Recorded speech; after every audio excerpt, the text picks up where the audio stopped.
One of the things that really affects business performance overall is the performance of team members within the company.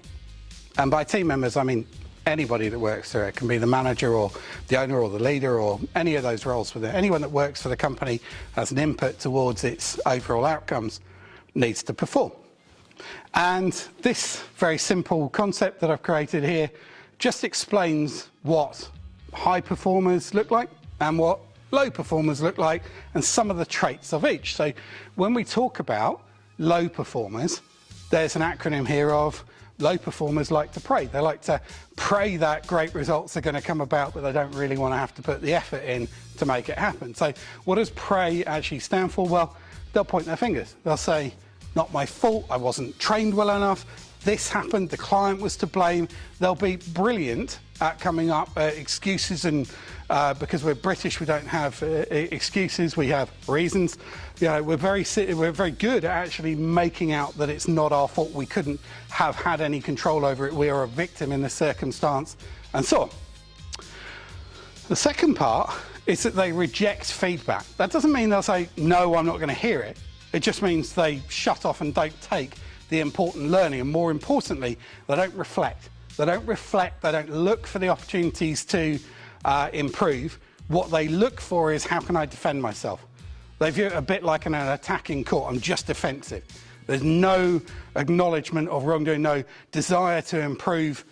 Rejection of feedback is dangerous because it effectively means I'm unwilling to learn. And if I'm unwilling to learn, I'm probably unwilling to improve. And that is a problem in a business. They'll argue for why not. So what I mean by that is, when businesses progress, change is required. It's not always dynamic or continuous, but a change is required.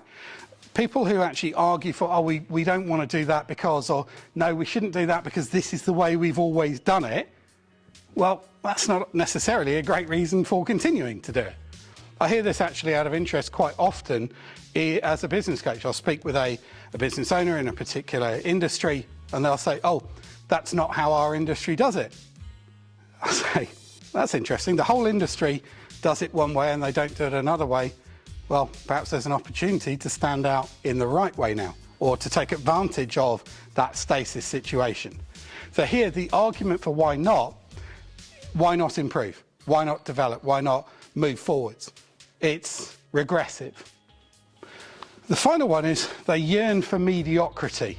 Now, in my world, there are two types of people. There are those that actually seek mediocrity because it is easy, it's comfortable. You sit in the middle of the pack and you tick along and you never really stand out, good or bad, you just sit there. And excellence, which is the inverse of that, is we're constantly striving for improvement and progression. Not necessarily perfection, we'll get to perfection via progression. These guys don't. They don't look for improvement, they sit there, they say it's good is good enough. Well, I hate to break it, good enough isn't. Not if you want to stand out in business, not if you want the results of the top 2 or 5% in your industry, the results of better than average for business owners. Well, if you're going to be better than average in the results, you have to be better than average in the performance as well. And so the low performer with their pray mnemonic there, very simply, deliver excuses and bad results. And that's not what we're looking for. So by contrast, what actually do strong performers, what do high performers do? Well, they act. Now, what do I mean by act? Well, very simply, they accept responsibility. They don't even necessarily have to wait for the feedback to come from somebody else. They don't wait to be caught out. They review their own performance and identify opportunities and seek out feedback and guidance if they need it, so that actually they can do it. They say, whether this is my job or not, I have some input and I can control it, I need to do something with it to improve it. They accept responsibility. They choose to learn.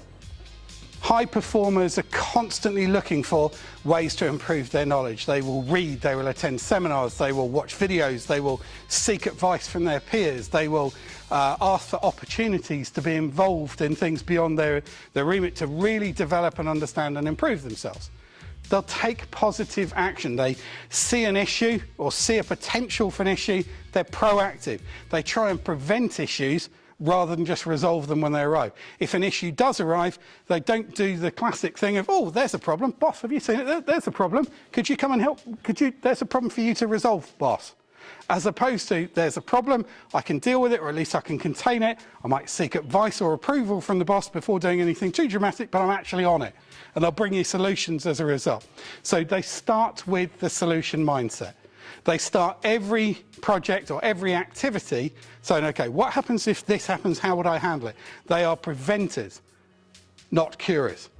And that's a really important thing. The more time you can prevent the issues arising and take proactive steps towards improving it, the more often progress will be effective, efficient, and probably waste will be minimized. So what do high performers do? Well, they deliver progress and great results. So low performers pray, high performers act.